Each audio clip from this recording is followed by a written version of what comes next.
Welcome back to Stimmy Films. Make sure you subscribe to this channel, like this video, and comment down below. Let's get right into it, man. So, the whole situation with the Migos, Takeoff, and everything.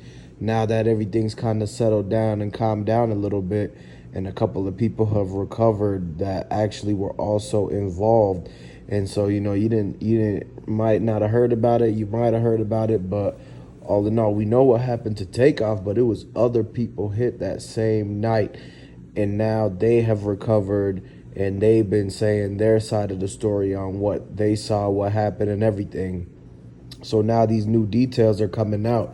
It's basically going to show exactly what's going on, and a lot of people are like sitting back. It's a nail biter. They on the edge of their seat, and basically they're waiting to figure out what's really going to happen, because all depending on what they say, what they saw is really going to be, they're like the main witnesses and everything. So they know who did everything. And so this is the moment where all the stuff changes, or you find some groundbreaking details, because you know already that from them having to get hit up and then having to go through what they went through with their families, they didn't see their kids, they missed out on a lot of work and all that. They're definitely gonna do what they think is right, which is pretty much, expose the situation. They're gonna say exactly who did it, and no ifs, ands, or buts. It's like they seen what happened. They got hit themselves. They're not a part of this street life, and so they really have no, reason to stay like loyal and keeping hiding out the truth of what actually happened. Like they're not on anybody's side, so it's not like they're trying to hide from somebody, certain specific person getting in trouble. And so really at the end of the day, like they've been in the witness protection, they've been helped out so that no one knows where they are and all that stuff like that. That way, when they feel comfortable, when they fully recovered and everything, they're going to say the recounts of everything that they saw and heard the night of the Migos Takeoff Quavo. And it's all going to start about when they entered into the party. They're going to be like, okay, when you got to the party, what was going on? Everything was all fun and games until the activities of the dice game came out. Dice games never end up good. And so what you got to understand is basically that the dice game brought the egos out to where everybody started arguing and everything. And they became basically out of control. They weren't thinking straight. They're not thinking diplomatical. Like they're already trying to finesse each other. It's dog eat dog, crabs in a barrel. So that's the mentality of the people that's going on. Like that's how they're acting. So these, the person who seen everything, the ones who got hit up and all that, and they getting interviewed now, and they came on the news. They came on the news and basically said the fact that it was all because of the argument, and the people who's arguing and everything like that shouldn't have even took it to that level. Second of all, it was already closed. The party was already over. So it's like, why they got all these people still standing in front of the spot? Like I already said in my past videos about the security situation and how they had the security guard outside, but they weren't really telling anybody to leave. And so it's an issue. The party, the venue, they're going to say, oh, we were closed. We don't got no liability. We don't got no part of this. We were closed. Everybody knew that they was closed, and this, and the third, right? They're going to try to find a way to make it so that they don't got to deal with any of the responsibilities, because really that at the end of the day, that's what they're trying to establish and find here, is that who's going to be responsible for this.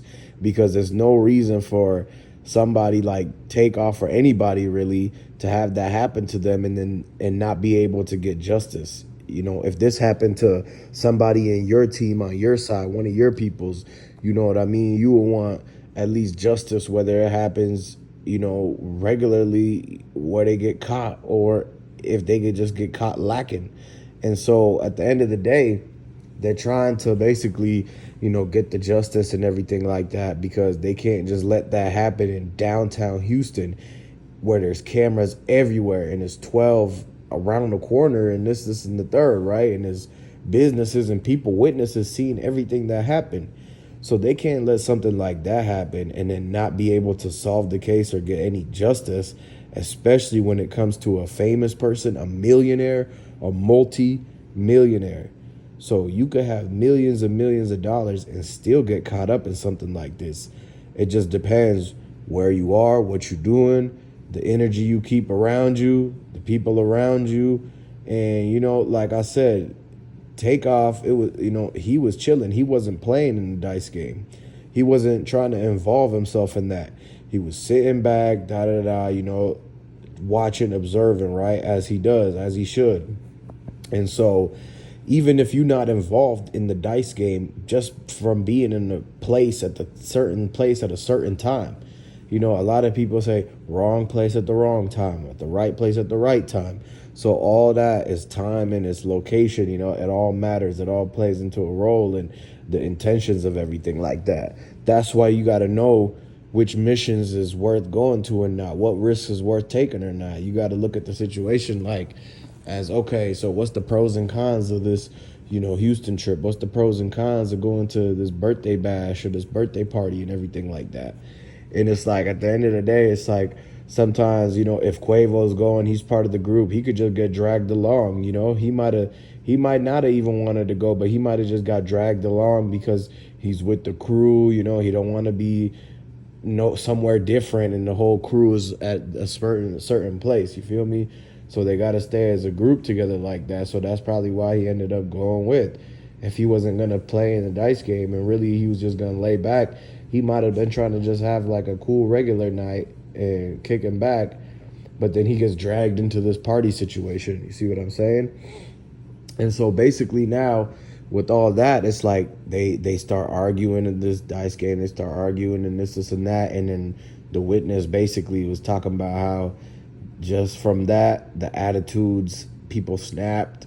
And once it got outside, the fact that it was outside and it's Texas and people already had the polls and all that, right? Then it just got to a point where things boiled over, and the ego battle came out, and it's like Wild Wild West, basically.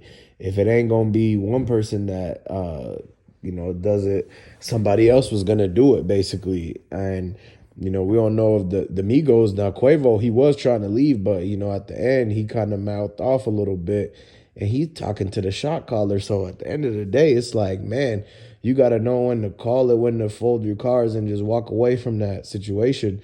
Because at the end of the day, Quavo's got more bread than the other dudes. So it's like he should just be able to be the bigger person and just be like, you know what? I'm going to let you keep arguing with yourself.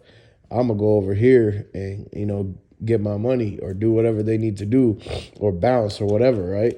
And so basically that was about to happen. The next thing you know, boom, that's where you hear everything go down. Now the witness, they end up, that's what they get down and everything. And the adrenaline kick in. And it's not until like people start hovering around them that they realize that they got hit too, like as a part of it. And so it's them there, and then you can see the Takeoff and the people walking by and everything like that. But once they recovered and everything like that, they came out to tell their story, to basically be the person and be like, I know it's all this talk and all this back and forth on what happened, what didn't happen, who was there, who was not there.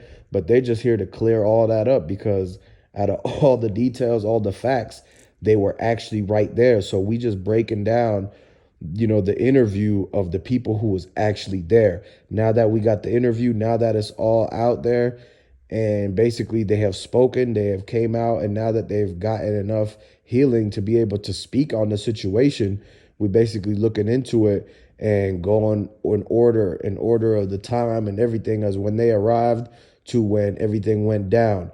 And so basically stay tuned to this channel, like this video, subscribe to it, and you're going to hear the continuation of this whole series. I'm going to catch you on the next one.